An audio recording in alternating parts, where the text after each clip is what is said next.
भारती। सखी सहेली। सुनने वाली सभी सखियों, सहेलियों, श्रोताओं को दीपा माहेश्वरी और रेणु चतुर्वेदी का नमस्कार। नमस्कार। रेणु जी, आज सखी सहेली के गुलदस्ते पे बहुत सारी चीजें लेकर आए हैं ना? हाँ, हमेशा की तरह बिल्कुल। और आज जो खास दिन होता है, हमारे सभी साथियों को पता है कि सखी विशेष में आज हम किसी साहित्यकार की बात करते हैं तो उनकी भी बात करेंगे। और आज तो बड़ा खास दिन इसलिए भी है ना कि चित्रलेखा सुनेंगे हम लोग। जी हाँ, और साथ में बच्चे इन दिनों एडमिशन्स होते चले जा रहे हैं ना, तो छोटे भी बड़े भी बच्चों को जरूरत पड़ती है जब अपने शहर से बाहर जाने की, तो हॉस्टल पीजी में रहना पड़ता है। तो वहाँ क्या क्या बातों का ध्यान रखें, इस पे भी बात करेंगे। बिल्कुल करेंगे। और जाहिर है कि हम अपने शरीर का भी ख्याल रखते ही हैं, तो इसमें हम थोड़ी सी आपस की बातें करेंगे कि त्वचा में निखार कैसे रखा जाए इस गर्मी के मौसम में, उस पर चर्चा कर लेंगे। और सखी विशेष की जब हमने बात की है तो आज हम बात करेंगे लक्ष्मी कुमारी चूड़ावत जी की। जी, गीतों से, संगीत से और कर्णप्रिय संगीत से थोड़ा चैन और राहत तो मिली जाती है। बिल्कुल सही बात है। और बहुत हद तक बातें भी इसमें सहायक होती हैं। और हम जैसे कि कुछ बातें लिखते हैं, बताते हैं, और हमारे साथी भी हमें लिखकर जरूर भेजते हैं ना कि कैसे कैसे त्वचा में निखार रखा जाए, गर्मी में राहत कैसे ली जाए। बहुत सारे प्रयोग हर कोई करता ही रहता है। वैसे प्राकृतिक रूप से अगर हम रहें तो जाहिर है कि हमें इस गर्मी में राहत मिलेगी। हम अपने खान पान पर ख्याल रखें तो इन सब चीज़ों से राहत मिलेगी। बाकी गीत संगीत और बातों के लिए तो हम हैं ही, सखी सहेली सुनते रहिए, है ना? बिल्कुल। और इसी श्रृंखला में, इसी तारतम्य में सबसे पहले हम बात करते हैं लक्ष्मी कुमारी चूड़ावत की। तो रेणु जी, हर कहानीकार, चाहे वो महिला कहानीकार हो या पुरुष, वो जहाँ की उनकी पैदाइश होती है, जहाँ वो बड़े होते हैं, तो उनकी इच्छा रहती है कि उसकी वो जो वहाँ की जो संस्कृति है, धरोहर वहाँ की, उनकी कहानियों में वो उतरे और समस्त पाठकगण तक वो संस्कार और संस्कृति पहुंचे। और यही प्रयास रहा राजस्थान की लेखिका लक्ष्मी कुमारी चूड़ावत का। बहुमुखी प्रतिभा की धनी आप थी। आपका जन्म तत्कालीन उदयपुर राज्य मेवाड़ के देवगढ़ में 24 जून 1916 को हुआ था। आप सोचो कितनी पुरानी बात है। और आपके पिता का नाम रावत विजय सिंह और माता का नाम रानी नंद कुंवर था। लक्ष्मी कुमारी ने अलग अलग भाषा का अध्ययन किया, जैसे अंग्रेजी की शिक्षा देवी चरण सिंह जी से ली, वहीं संस्कृत की शिक्षा पंडित पन्नालाल जी से ली, उर्दू की शिक्षा भी आपने ली और उर्दू की शिक्षा मुंशी जफर अली से प्राप्त की। अब देखो ना दीपा, लोग सोच रहे होंगे 1916 बहुत पुरानी बात नहीं है, लेकिन इनकी बातों की अगर हम बात करेंगे, इनके गुणों की बात करेंगे तो वाकई लगेगा कि इस समय कैसे ये सब कर डाला उन्होंने। बिल्कुल। और 3 भाषाओं का ज्ञान, ये भी अपने आप में बहुत बड़ी बात है। बिल्कुल जी। और बीकानेर के रावतसर के रहने वाले रावत तेज सिंह के साथ 1934 में आपका विवाह हुआ था। आप एक राजनीतिक पार्टी की सदस्य भी थी और देवगढ़ विधानसभा का 1962 से 1971 तक प्रतिनिधित्व भी किया। 1972 से 1978 तक राज्यसभा की वे सदस्य भी रहीं और राजस्थान प्रदेश के राजनीतिक पार्टी की अध्यक्ष भी रहीं। आपने राजस्थानी भाषा की लेखनी को मान्यता दिलाने के लिए बहुत प्रयास किए और इसी के लिए तो राजस्थानी साहित्य प्रशंसक इनको कहते हैं। और बड़ी सुंदर पंक्तियां इसके बारे में लिखी हैं इन्होंने ना जी, कि कवियों की कविताओं में रानी सा, चूड़ावत लेखक चतुर, रावतसर रानी ह, गुड़ी कुमारी देवगढ़, जगलक्ष्मी जानी ह। यानी कि पूरा इन्होंने उनके बारे में एक तरह से कहना बड़े संक्षिप्त में लिख डाला कि कहाँ की थी, क्या खूबी थी उनकी और कैसे उन्हें जाना जाता है। तो आपके अनोखे व्यक्तित्व की ये विशेषताएं हैं कि आप पहली राजघराने की ऐसी महिला बनी जो पर्दे से बाहर आई और उन्होंने बहुत कुछ किया समाज के लिए, अपने लिए और साहित्य के लिए भी। सबसे पहले भाई जैसे कि हमने बताया तुमने कि रही वो 1962 से 71 तक विधानसभा का प्रतिनिधित्व किया, विधानसभा में देवगढ़ का। तो सबसे पहले तो चुनाव लड़ा, बहुत मुश्किल चीज़ थी। फिर राजस्थान प्रदेश में निशस्त्रीकरण सम्मेलन जब फिर इस तरह से राजनीतिक पार्टी की भी अध्यक्ष बनी। राष्ट्रसंघ के निशस्त्रीकरण सम्मेलन जो कि न्यूयॉर्क में हुआ 1978 में, उसमें इन्होंने भारत का प्रतिनिधित्व किया अपने देश का। हिरोशिमा में हुए विश्व शांति सम्मेलन में विश्व भर से आए प्रतिनिधियों ने जो श्रद्धांजलि अर्पित करने के लिए गए हुए थे उसमें इनको चुना गया और ये यहाँ से गई। जी, और इनकी खास बात थी वो कहीं पे व्याख्यान करने जाती थी ना रेणु जी, तो अपने राजस्थानी वेशभूषा को पहनती थी। क्या बात है। जैसे कि शिकागो यूनिवर्सिटी में जब उन्होंने व्याख्यान किया तो पूरे अपने राजस्थानी वेशभूषा और सारे आभूषण भी उन्होंने वो ही पहने थे। यानी जब वो व्याख्यान दे रही थी तो उनका वेश पूरा वस्त्र विन्यास वैसा ही था जी। और एफ्रो एशियन राइटर्स कॉन्फ्रेंस जो ताशकंद में हुआ था भारत का, तो वहां भी उन्होंने प्रतिनिधित्व किया और और हमारे राष्ट्रपति डॉक्टर राजेंद्र प्रसाद जी ने भी इनकी लेखनी की बहुत सराहना की थी। आपकी लिखी कहानी पर एक टेलीफिल्म बनी है, पथराई आंखों के सपने। दूरदर्शन और आकाशवाणी की सलाहकार समिति की आप सदस्य भी रहीं। राजस्थानी भाषा, साहित्य और संस्कृति अकादमी बीकानेर का सर्वोच्च सम्मान भी आपको मिला, जो है महाकवि पृथ्वीराज राठौर पुरस्कार जी। और ये पहली हैं जिनको ये पुरस्कार मिला, मतलब अपने प्रदेश से साहित्यकार ऐसी हैं। और आपको इसके बाद जाहिर है कि इतनी आपकी उपलब्धियां, आपको पद्मश्री पुरस्कार से भी सम्मानित किया गया। जी, साहित्य की ये इतनी उनको रुचि थी तो उन्होंने हर विधा में, रेणु जी हर विधा को लिखा और अपनाया और प्रेम पूर्वक अपनाया उन्होंने।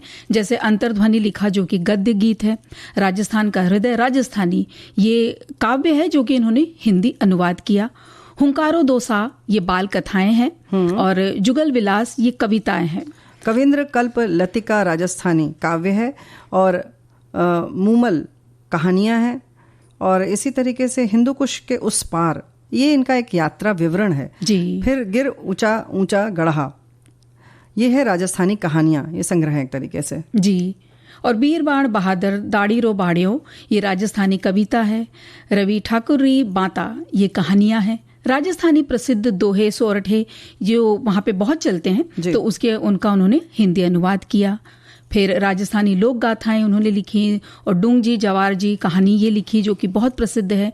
टावरा दी बाता और लेनिन री जीवनी ये राजस्थानी अनुवाद किया उन्होंने लेनिन की जीवनी का। टाबरानी बातें यानी कि हमारे एक साथी ने लिखकर भेजा है बच्चों की बातें जी।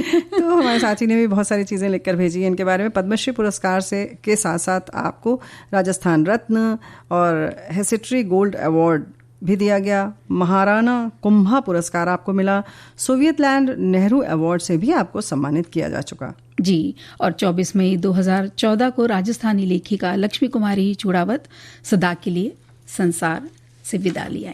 कोई लोक संगीत से आधारित गीत जब हम सुनते हैं तो उसका आनंद ही कुछ और होता है ना। बिल्कुल, ये बात बिल्कुल सही है। और पलकों में किसी चीज को बंद रखा जाए, चाहे दिल में छुपा के रखा जाए, लेकिन देखो काम जब पड़ता है तो सबको बाहर निकलना ही पड़ता है। और त्वचा की देखभाल तो हम कर लेंगे, लेकिन जब कहीं हॉस्टल में रह रहे हो या पीजी में रह रहे हो, हॉस्टल और पीजी में थोड़ा सा फर्क है, उसमें किन किन चीज़ों का ख्याल रखें, कैसे हम जब कहीं जाएं मतलब यानी चयन करें तब किन किन चीज़ों का ख्याल रखें, ये बहुत ज़रूरी है ना। बहुत ज़रूरी है।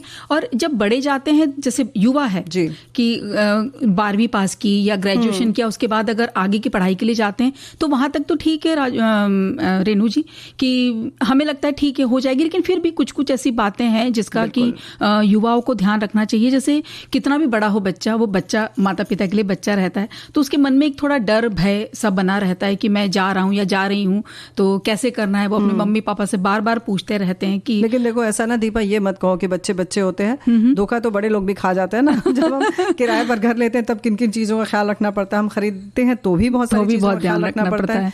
तो भाई जाहिर है कि इस मामले में भी हमें बहुत सतर्क रहना चाहिए। जैसे कि नए रूम शेयर करने वाले रूममेट्स कैसे हैं, जगह कैसी है, जिनके बारे में हम ज्यादा नहीं जानते, ऐसे में हमें किन किन चीजों का ख्याल रखना है वो तो होता ही है ना। जैसे कि अब जाहिर है कि जो भी बच्चा भी जा रहा है या पढ़ने जा रहा है, नौकरी के लिए जा रहा है, देखो दोनों ही जगह पर ऐसा होता है कि क्योंकि आजकल बहुत सारे ऐसे हॉस्टल भी बन रहे हैं जहाँ कई लोग एक साथ रहते हैं। जी हाँ। वैसा स्कूल जैसा हॉस्टल नहीं होता है, लेकिन वो ऐसा भी रहता है जिसमें कि आप अपने अपने कमरे में खाना बनाते हैं, कहीं सामूहिक खाना मिलता है आपको। हर तरीके की व्यवस्था है बड़े शहरों में, छोटे शहरों में। तो लेकिन जो एहतियात हमें बरतना है, जो सावधानी हमें रखनी है, वो हमें लगता है लगभग सब जगह एक सी ही है। बिल्कुल बिल्कुल सही बात है। जैसे कि शहर, जिस भी शहर में बच्चा जा रहा है आपका, वो बहुत ज्यादा दूर ना हो ताकि बहुत अचानक से कोई आकस्मिक काम आ जाए तो आप उन तक पहुंच सके या वो आप तक आ सके। तो ये एक लगता है कि पहली बात का ध्यान रखना चाहिए कि जरूरत पड़े अगर आपको कोई इंस्टीट्यूट या कोई कॉलेज या कोई ऐसी जगह बहुत ही अच्छी है तो आप भेजें, लेकिन फिर भी कि वो तो निर्भर करता है, आपको जरूरत पड़ेगी तो आप विदेश भी जाएंगे। जी बिल्कुल। लेकिन जहाँ भी रहने की बात है, जो आपका सहवासी है, जो साथ में रहना है, रूममेट जिसको हम कहते हैं, उससे मुलाकात कर लें पहले से। उनके माता पिता से भी अगर संभव हो तो मुलाकात कर लें और उनका नंबर ठीक से रख लें, परिचय आपस में अच्छी तरह से कर लें। माता पिता को उनका नंबर दे दें बच्चे, या यूं कहें कि माता पिता उस साथ वाले बच्चे का भी नंबर रख लें, है ना। और यहाँ तक कि नौकरी भी अगर आपका बेटा या बेटी कर रहा है और किसी के साथ रह रहा है, जिसको हम कहते हैं बालिग हो चुके हैं, तो भी जो कक्षा में या कक्ष में जो साथ में रह रहे हैं उनका नंबर का आदान प्रदान अवश्य कर लेना चाहिए, है ना? और उस शहर में जहाँ पे आपके बच्चे जा रहे हैं, अगर वहाँ कोई रिश्तेदार है या कोई आपके दूर की भी जान पहचान वाले, तो उनका नंबर भी आप अपने बच्चे को दे सकते हैं, आपके बच्चे का नंबर भी उनको दे दे। ऐसे में थोड़ी सी जान पहचान बन जाती है और बच्चे को भी मन में कहीं रहता है कि हाँ कोई है, कोई एक परिवार है कि जरूरत लोकल गार्जियन तो देखो पुरानी परंपरा होना ही चाहिए। बिल्कुल बिल्कुल। और अब बहुत युवा बच्चा है तो वहां तक तो ठीक है, लेकिन अगर किशोरावस्था का है, 13 से कुछ 17 के बीच का बच्चा है, तो उसके पास एक लिस्ट आप जरूर दे दें, आप जो सामान दे रहे हैं उन्हें, तो वो लिस्ट उनके पास होनी चाहिए, ताकि कोई सामान अगर कभी जरूरी सामान हो, उसमें दवाइयां भी हो सकती हैं, उसमें कुछ डॉक्यूमेंट्स भी हो सकते हैं, क्या क्या चीजें आपने दी है वो लिस्ट अगर आपके पास भी रहे, उसके पास भी रहे, तो आगे कभी खो जाए कोई चीज तो लिस्ट से हम चेक कर सकते हैं कि उसने क्या खोया है और क्या चीज की उसको जरूरत है। उसके अलावा जैसे हम डॉक्यूमेंट्स की बात कर रहे थे कि जो भी जरूरी कागजात है, मार्कशीट्स अगर कभी जब दाखिले के वक्त जरूरत पड़ती है तो वो उसको साथ में तो आपको रखनी पड़ेगी, डॉक्यूमेंट्स भी आपको रखने पड़ेंगे। देखो ये तो हो गई मार्कशीट की बात, लेकिन अगर आप नौकरी में हैं या व्यवसाय के लिए रह रहे हैं तो अब तो बहुत सारे आपके वैसे भी डॉक्यूमेंट्स हैं, जैसे जिसको कहते हैं पैन कार्ड है, आधार है, ये सारी चीजें हैं। और बाकी भी आपको हर वक्त अपने जो मार्कशीट वगैरह है या जो भी सर्टिफिकेट्स हैं उन सबको आपको साथ में रखना ही पड़ता है, बिल्कुल, है ना? चाहे मतदान वाला आपका अधिक पहचान पत्र है, बहुत सारे पहचान पत्र हैं, आपके बैंक के ATM कार्ड्स हैं, वो सारी चीजें जो है, पासबुक है, इन सब भी आजकल रहती है, युवाओं हो चाहे किशोर हो, इन सब के पास ये चीजें रहती है। तो इन सबको बहुत व्यवस्थित रखना बहुत आवश्यक है, और ये जिम्मेदारी हम अभिभावक की है कि किस तरह से उनको एक उसका व्यवस्था भी समझाएं कि इसकी कैसे व्यवस्था करनी है जी, और साथ में उसकी प्रतिलिपि पेरेंट्स खुद रखें अपने पास, तो अच्छा है कि कभी खो जाए तो उसका बाद में उसका ओरिजिनल निकाला जा सकता है।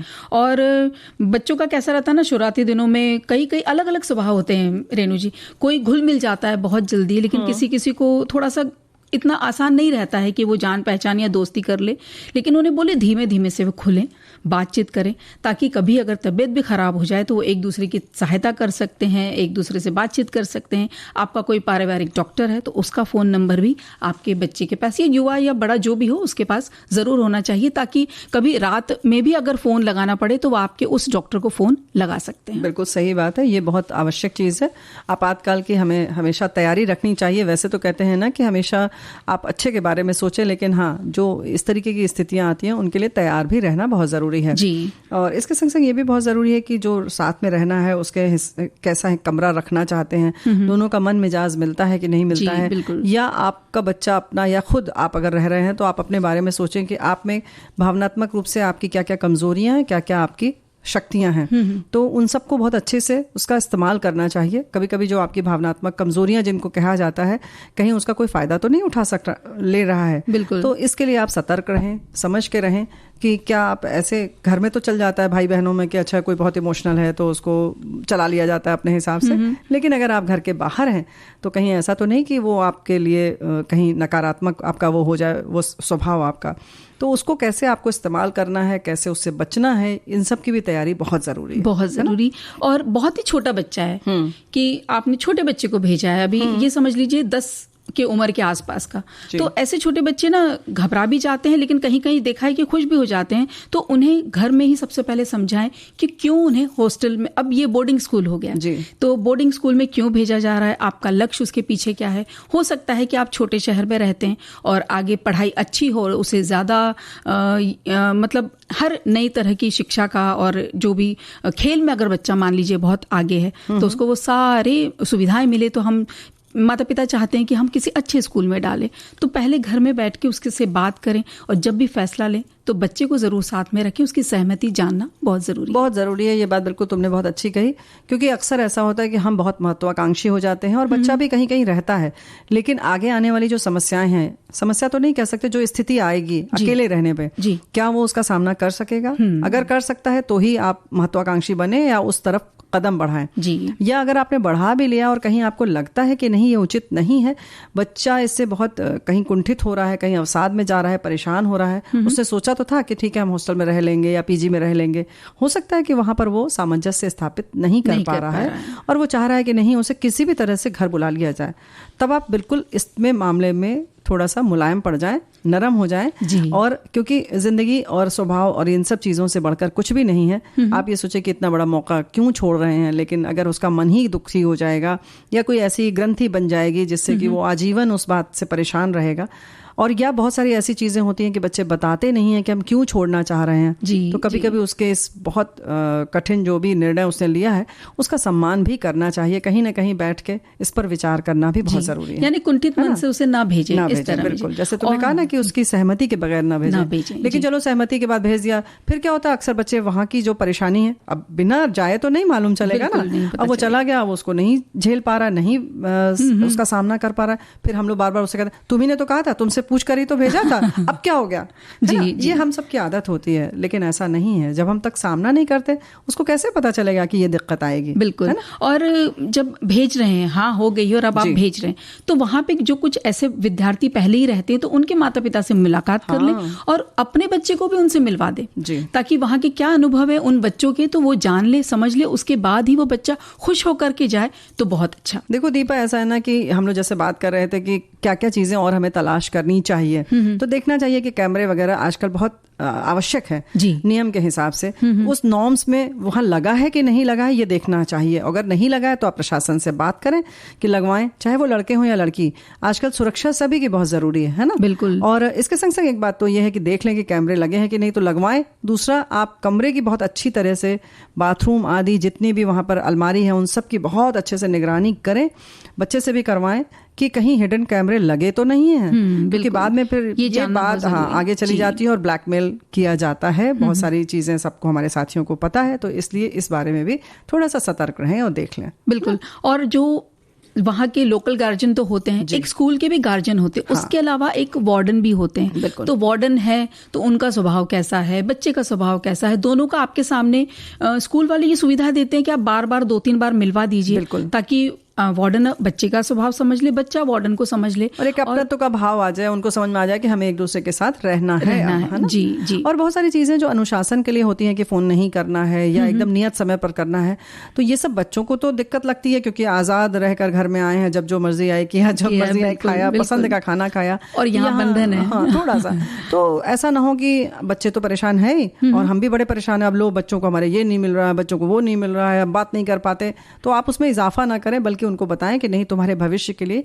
ये बहुत आवश्यक है अनुशासन में रहना, चीजों को जो चीज जैसे मिल जाए उसको वैसे ही स्वीकार कर लेना। तो ये सब अच्छी आदतों के हिसाब से उनको समझाएं। बिल्कुल। और फोन बच्चे का, अगर आपका बच्चा बहुत ही घुल मिल जाता है तो हो सके तो आप ना करें फोन, लेकिन अगर आपको ऐसा लगता है कि वो बहुत ज्यादा बातें नहीं करता है तो आप थोड़ा शुरुआत में जल्दी जल्दी फोन लगा के उससे पूछते रहिए। और वहां पर आप ऐसे खुद रोए ना या रुआसे बिल्कुल आपकी आवाज ना हो, कितना भी छोटा बच्चा हो, अगर आपकी आवाज में थोड़ी सी भी अंतर आया तो बच्चा समझ जाता है कि मम्मी पापा उदास हैं। हाँ, ये बात तो है। किन बातों का ध्यान रखना है जब बच्चों को बोर्डिंग स्कूल में हम भेज रहे हैं। बिल्कुल। लेकिन हम बता दें कि हम चित्रलेखा भी सुनवाने वाले हैं, लेकिन 1-2 बिंदु और रह गए हैं जो बहुत महत्वपूर्ण है, तो जो जरूरी है वो बात तो बिल्कुल करनी चाहिए। बच्चे जो है अक्सर ऐसा होता है कि कुछ ऐसी संगत पड़ जाती है, कुछ ऐसी आदतें उनके सहपाठी की होती हैं जिससे कि उनके व्यवहार में परिवर्तन आने लगता है।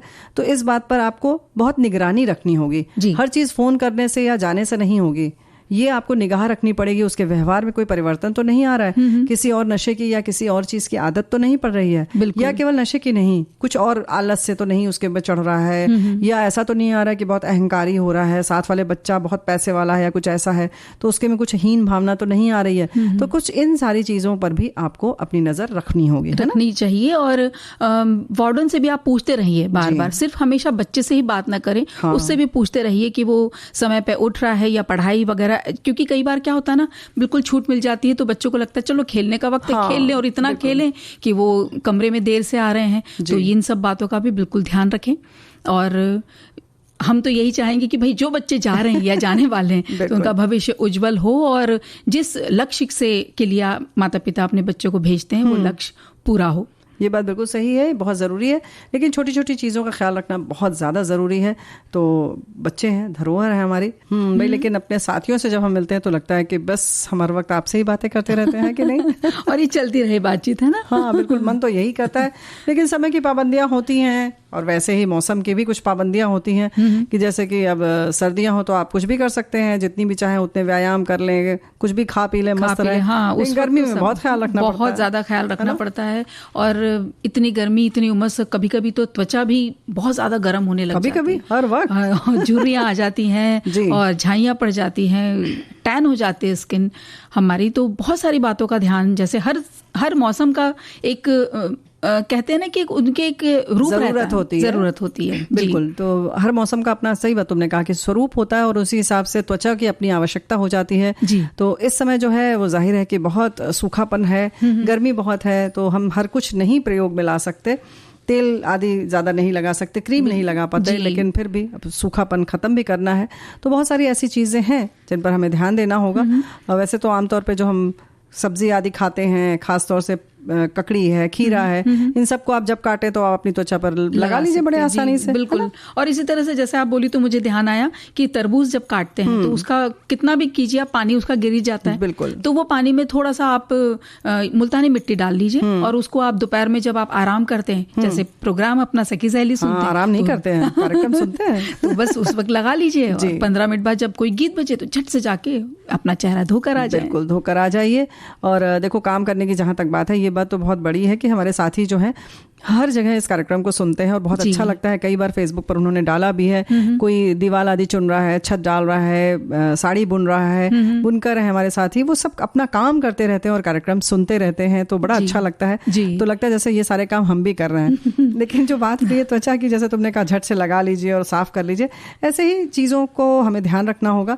मुल्तानी मिट्टी का जैसे कहा, चंदन का आप प्रयोग कर सकते हैं बहुत अच्छी तरह से। घमौरियाँ होती हैं तो उसमें आप चंदन लगा लें, या अगर घमौरी ज़्यादा हो गई है बच्चों को तो आप फिटकरी भी रगड़ सकते हैं, थोड़ा सा पानी में डुबो के उसको लगा दें और थोड़ी देर बाद धो दीजिए, तो उससे बड़ा आराम मिल जाएगा, है ना जी। और जिसकी भी रेणु जी त्वचा बहुत तेली है ना, तो बहुत ज्यादा वो कितनी भी बार मुंह धो ले, वो उनको पसीना इतना आने लग जाता है और बिल्कुल तेल तेल सा ऊपर आने लगता है। लेकिन त्वचा साफ भी रखना बहुत जरूरी, तो वो क्या कर लें, टमाटर ले ले छोटा एक और उसका प्यूरी बना ले, जिसे पल्प जैसा बनाते हैं ना, गूदा गूदा, वो बना ले और थोड़े से शहद मिलाएं, बहुत ज्यादा नहीं, थोड़ा सा शहद मिलाकर उसको आप चेहरे पे लगा लीजिए और 10 मिनट के बाद ठंडे पानी से धो लीजिए। तो आप देखिएगा 2-3 दिन आपको वाकई में आराम मिलता है। बिल्कुल, क्योंकि खट्टापन होता है टमाटर में, उससे आपकी त्वचा साफ हो जाएगी, जो तेल है वो कट के निकल जाएगा। तो जाहिर है कि आपको आमतौर पे तैलीय त्वचा जब होती है तो मुहासे होने का बहुत अंदेशा रहता है, तो इससे आप बच जाएंगे। और भाई जैसे दीपा जी ने कहा कि टमाटर छोटा ले लीजिए, अगर छोटा नहीं ले रहे हैं, आप सब्जी बना रहे हैं तो आधा वाला टमाटर होगा वो इस्तेमाल कर लीजिएगा है कि नहीं? बिल्कुल। और पुदीने का बहुत इस्तेमाल हो रहा है इन दिनों, तो अगर थोड़ी से ज्यादा पुदीना है या नहीं है और अगर आपको शौक है तो आप ऐसा कीजिए कि पुदीने के पत्तों को पीस लीजिए। जब आप पेस्ट बना रहे हैं तो सिर्फ पुदीने का पत्ते का पेस्ट बना लीजिए, उसको थोड़ा सा अलग रख लीजिए। बिल्कुल। फिर उसमें थोड़ी सी चुटकी भर, थोड़ी सी बिल्कुल हल्दी डालिए और चेहरे पे लगा लीजिए इसको मिला के। 15 मिनट के बाद इससे भी आप ठंडे पानी से धो लीजिए, आप देखिए एकदम ठंडक लगती है चेहरे पे, जैसे पुदीने का पानी या जल जीरा जैसा पीने में ठंडक लगती है, पीते हैं आराम मिलता है। उसी तरह से ये भी है, ये भी देखो मुल्तानी मिट्टी और अगर हम चंदन को छोड़ दें तो बाकी हमने खाने पीने की चीज की बात की, तो हमारे साथी ने लिखकर भी भेजा है कि त्वचा के निखार के लिए बाहरी उपाय अनेक है, लेकिन असली निखार तो अंदर से आता है, जो हम खाते हैं वो निखार के रूप में सामने आता है। इसलिए खान पान का विशेष ध्यान रखना चाहिए। अच्छी गहरी नींद भी जरूरी है, अभी गर्मी बहुत है तो पानी का ज्यादा सेवन करें और फलों का उपयोग ज्यादा करें। बिल्कुल बिल्कुल। और कभी कभी हमारी जैसे त्वचा टैन हो जाती है, बहुत कालापन आ जाता है, क्योंकि बहुत से साथी बाहर काम कर रहे होते हैं ना इस वक्त। बिल्कुल। और बाहर काम ना करें तो भी इतनी गर्मी है कि घर के अंदर भी उसमें थोड़ा सा रंग जो है गाढ़ा हो जाता है ना, जी, दब जाता तो है। उसके लिए भी एक उपाय है, वो पपीता का आप इस्तेमाल कर सकते हैं। पपीते के गूदे को निकाल कर उसके चेहरे पे लगा लें, या तो ऐसे ही, या फिर इसमें भी आप शहद मिला सकते हैं थोड़ा सा, और 15-20 मिनट तक इसको लगा लें, उसको फिर ऐसे ही छोड़ दें और बाद में साफ पानी से आप अपना चेहरा धो लीजिए। तो टैनिंग से जो त्वचा झुलस गई है उसमें बहुत आराम मिलेगा। तो जैसे हम लोगों ने पहले बताया कि मिट्टी के मुल्तानी मिट्टी का प्रयोग करें, तो मुल्तानी मिट्टी के लिए ये बहुत आवश्यक है कि आपको ध्यान देना होगा कि आवश्यकता अनुसार उसमें या तो आप चंदन भी लगा लें, चंदन का पाउडर मिला लें और उससे बहुत आराम मिलेगा। लेकिन कुछ लोगों की त्वचा बहुत रूखी होती है तो उसमें आपको शहद मिलाना पड़ेगा। आप ऐसे ही मुल्तानी मिट्टी का प्रयोग न करें तो बेहतर है ना। और बहुत ज्यादा सन टैन हो रहा है। कभी कभी बच्चे स्विमिंग भी सीखते हैं इन दिनों में, बिल्कुल। तो बहुत ज्यादा उनकी स्किन टैन हो जाती है और चेहरे का भी बहुत रंग काला काला सा हो जाता है, हाथ पैर भी काले हो जाते हैं।